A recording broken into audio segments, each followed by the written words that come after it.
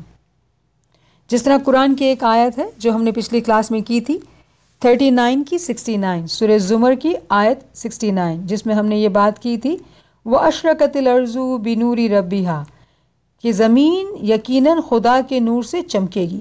یعنی کہ جب نور کا اثر ایک مومن صالح کی روح پر ہوتا ہے تو اس کے خواب اور مشاہدات جو ہیں وہ روشن ہو جاتے ہیں. پھر حق الیقین. حق الیقین جو ہے وہ خواب سے بھی ایک اونچائی کا درجہ ہے جس میں ایک عارف کامل ہر چیز کو دیکھتا ہے اور جانتا ہے. ان تمام معجزات کو جو خداوند تعالیٰ نے اپنے لیے رکھے ہیں ان تمام کو وہ دیکھتا ہے اور جانتا ہے، لیکن وہ خاموش رہتا ہے. علم کا اثر جو ہے وہ ہماری عقل پر ہوتا ہے، جیسا کہ ہم نے بات کی کہ ہمارے سوچنے کا انداز بالکل بدل جاتا ہے. اور پھر اس کا اثر ہماری روح پر ہوتا ہے، روح سے آگے چل کر اس کا اثر ہماری جسم. تو کہا جائے تو ہم اس کو سمجھنے کے لیے درجہ بدرجہ بات کر رہے ہیں، لیکن یہ تینوں چیزیں ساتھ ساتھ چلتی ہیں. تمام تر جو اس کا انحصار ہے وہ ایک مومن صالح کی محنت اور ریاضت پر ہے. قرآن میں کلیات ہیں سابقو اور سارہو، یعنی بھاگو دوڑو. اگر ایک مومن صالح صراط مستقیم پر بہت تیزی سے سفر کرتا ہے تو وہ ان تمام معجزات کو ساتھ ساتھ پاتا ہے، یعنی ظاہری نور، باطنی نور اور عقلانی نور. ایسا نہیں کہ وہ ایک پہ ترقی کرتا ہے دوسرے پہ نہیں کرتا ہے، لیکن یہ ترقی کی جو رفتار ہے وہ ایک مومن صالح خود اپنی محنت سے اس کو ڈیسائیڈ کرتا ہے. لیکن یہ نور تمام جو ہے ساتھ ساتھ چلتے ہیں، لیکن اس کو سمجھنے اور سمجھانے کے لیے ہم اس کو الگ الگ کر کر دیکھنے اور سمجھنے کی کوشش کر رہے ہیں. تو جب ایک مومن صالح روحانی نور کی چوٹی پر عقلانی نور کو پاتا ہے تو اس کی یہ حالت ہوتی ہے کہ وہ جب جہاں بھی دیکھتا ہے وہ روح کے دوست کی طرح تمام کو دیکھتا ہے. جیسا کہ مولا کا فرمان ہے کہ مومن جب دیکھتا ہے تو وہ ہر روح کو روح دوست دیکھتا ہے، کیونکہ وہ روح کا عاشق ہوتا ہے. یعنی کہ وہ یہ نہیں دیکھتا کہ سامنے والا پیسے والا ہے کہ غریب ہے، عمر میں بڑا ہے چھوٹا ہے، خوبصورت ہے بدصورت ہے، شادی شدہ ہے غیر شادی شدہ ہے. اسے اس کے دنیاوی سٹیٹس سے کوئی فرق نہیں پڑتا. وہ جو ہوتا ہے وہ ایک مومن صالح اس کی روح کو دیکھتا ہے اور وہ روح کا عاشق ہوتا ہے. ایک بار پھر سمجھنے کے لیے ہم دہرائیں گے کہ نور جو کہ عقلانی لیول پر ہوتا ہے اس کو دیکھنا یا سمجھنا ناممکن ہے. اس کو دیکھنا یا سمجھنا ناممکن ہے، لیکن پھر بھی ہم اس عنوان پر آج بات کر رہے ہیں اور یہ بات چیت ہم مثالوں کے ذریعے سے کر رہے ہیں تاکہ ہم ممسول کو پا سکیں. روحانی نور کو دیکھا جا سکتا ہے. ہم نے بات کی کس طرح سے؟ خواب اور مشاہدات کی صورت میں. جسمانی نور کو ہم دیکھ بھی سکتے ہیں اور سمجھ بھی سکتے ہیں. کس طرح سے؟ کس لیول پر؟ نور مجسم کے لیول پر. اور ہم نے اس میں امام علیہ السلام کی مثال لے کر ہم نے بات کی. نورانی عقلانی نور. عقلانی نور کو سمجھنا دیکھ پانا مشکل ہے. یہ نور جو ہے وہ حق الیقین کے مقام پر حاصل ہوتا ہے. تو اس کی دنیاوی مثال ایسی ہو گئی کہ جیسے کہ ایک انسان جو ہے نور کے سمندر میں چھلانگ لگا دے. جب نور کے پانی میں آپ ایک ہو گئے تو آپ یک حقیقت بن گئے. اس پانی میں اور آپ میں کوئی فرق نہ رہا، آپ ہی سچ ہو گئے. اب سچ کو بیان کر پانا بہت مشکل ہے. سچ کی کوئی ڈیفینیشن نہیں ہے. آپ اس کے ساتھ ایک ہو گئے. آپ کی حقیقت اور نور کی حقیقت دو الگ الگ باتیں نہ ہوں گی، وہ ایک ہی بات ہوگی. مثال کے طور پر ہمارے سامنے منصور الحلاج کی مثال ہے. منصور الحلاج یہ کہتا تھا کہ میں حق ہوں، آئی ایم دا ٹروتھ. تو وہ حق الیقین کے مقام پر پہنچ کر اس نے اپنی حقیقت اور خدا کی حقیقت کو ایک دیکھا. وہ یہ کہنے لگا کہ وہ سچ ہے. اس کے بعد اس سچ کو سمجھانا اس کے بس کی بات نہیں تھی. چونکہ وہ اس بات کو سمجھا نہیں سکتا تھا، لوگوں نے اس کو مار ڈالا، کیونکہ یہ سمجھنے اور سمجھانے کی بات نہیں ہے. اس نور کو آپ صرف جو ہے خود حق الیقین کے مقام پر آپ تجربہ کر کر اس کو سمجھ سکتے ہیں، اس کو حاصل کر سکتے ہیں۔ تو وہ نور جو ہے وہ عقلانی نور ہے، جو حق الیقین کے مقام پر ایک عارف کامل اس کو جان لیتا ہے، ان تمام حقیقتوں کو جان لیتا ہے جو خداوند تعالیٰ کے معجزات ہیں۔ اب اس نور کا ظہور کائنات میں کیسے ہوتا ہے؟ اس نور کا ظہور جو ہے وہ کائنات میں اس طرح سے ہوتا ہے کہ خداوند تعالیٰ کی اس کائنات میں، تو ہم دیکھتے ہیں کہ ہم اس کائنات میں ہیں، یعنی کہ یونیورس میں۔ یونیورس کے اوپر جو ہے ایک کرسی ہے قرآن کے تعلیمات کے حساب سے۔ اس کرسی کو ہم جو ہے نفس کلی کہتے ہیں یا یونیورسل سول کہتے ہیں۔ اس کرسی کے اوپر جو ہے وہ عرش ہے، یعنی عقل کل یا یونیورسل انٹلیکٹ۔ تو ہم اسے اس طرح سے بھی کہہ سکتے ہیں کہ عرش یعنی کہ عقل کل نے کرسی کو اپنے گھیرے میں لیا ہوا ہے، اور کرسی یعنی کہ نفس کل نے اس کائنات کو اپنے گھیرے میں لیا ہوا ہے۔ دوسرے الفاظوں میں اگر کہیں تو کہ عقل کل نے علم کے ذریعے سے نفس کلی کو اپنے احاطے میں لیا ہوا ہے۔ عقل کل نے نفس کل کو علم کے ذریعے سے اپنے احاطے میں لیا ہوا ہے، یا عقلانی نور نے علم کے ذریعے سے روحانی نور کو اپنے احاطے میں لیا ہوا ہے، اور روحانی نور یا نفس کلی نے عقلانی نور کو یا عقل کل کو اپنے اندر سمویا ہوا ہے۔ اس کو سمجھنے کے لیے ہم اس طرح سے بات کریں گے کہ نور عقل یا عقلانی نور جو ہے وہ عرش ہے علی اللہ کا۔ وہ کیا ہے؟ وہ جگہ ہے وننس کی۔ تو جب ہم وننس کہتے ہیں تو وہ بھی غلط بات ہو جاتی ہے، کیونکہ ہم کہتے ہیں قل واللہ احد، وہ واحد ہے، وہ یکتا ہے، the one۔ یہاں پہ توحید کی بات ہو رہی ہے، وحدانیت کی بات ہو رہی ہے، تو ہم اسے دی ون کہیں گے، ہمیشہ اسے ہم دی ون کہیں گے۔ اور یہ مقام جو ہے وہ کامل معرفت کا مقام ہے۔ جب ہم یہ بات کرتے ہیں کہ عقلانی نور جو ہے وہ علی اللہ کا عرش ہے، تو عرش پہ خداوند تعالیٰ اپنی وحدانیت پہ موجود ہے، وہ ایک اکائی کا مقام ہے۔ تو جب ہم بات کرتے ہیں کہ بھئی وہ پلیس آف وننس ہے، وننس بھی غلط ہو جاتا ہے، اسے دی ون کہیں گے، کیونکہ وہ وحدانیت کا مقام ہے۔ جس طرح مولا علی نے کلام مولا میں فرمایا، میں اور تو کی دو ہی چھوڑ سب ایک دیکھ، ایسا سمجھ جب فنا ہو اس میں، ایسا سمجھ فنا ہو اس میں، جب تو نہیں تو وہ صحیح ہے۔ یعنی وہ اکائی کا مقام ہے، دی ون، ٹرو یونٹی، توحید۔ اور یہ مقام ایک عارف کامل کو جب کامل معرفت ملتی ہے تب وہ اس نور کو یعنی عقلانی نور کو سمجھ پاتا ہے۔ تو ہم سمجھ سکتے ہیں کہ عقلانی نور کا مقام جو ہے وہ کتنا اعلیٰ ہے۔ اس کو لفظوں میں پرو کے اس کی بات کرنا مشکل ہے۔ اب ہم اس کو ایک اور آسان مثال سے دیکھیں گے کہ اگر ہم انسان کو لیتے ہیں تو انسان کا جسم ہے، تو جسم کی جان کیا ہے؟ جسم کی جان جو ہے وہ روح ہے۔ اب روح کی جان کیا ہے؟ تو وہ عقل ہے۔ تو انسان کے اندر بھی جسم، روح اور عقل ہے۔ تو اس کو اگر ہم سمجھنے کی کوشش کریں انہی 3 درجات پر، تو ہم کہیں گے کائنات، عالم شخصی، جسم، روح، روحانی نور، نفس کلی، عقل، عقلانی نور، عقل کل۔ تو وہ یہی باتیں ہیں، ہم ان ٹرمینالوجی سے الگ الگ درجات کو، الگ الگ کانسیپٹس کو سمجھنے کی کوشش کر رہے ہیں۔ جب ہم امام علیہ السلام کی مثال کو لیتے ہیں تو امام کو ہم کامل و مکمل انسان کہتے ہیں۔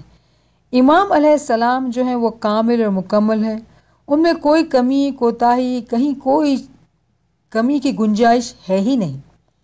امام جو ہے ان کو ہم کامل انسان کہتے ہیں، کمپلیٹ اینڈ پرفیکٹ۔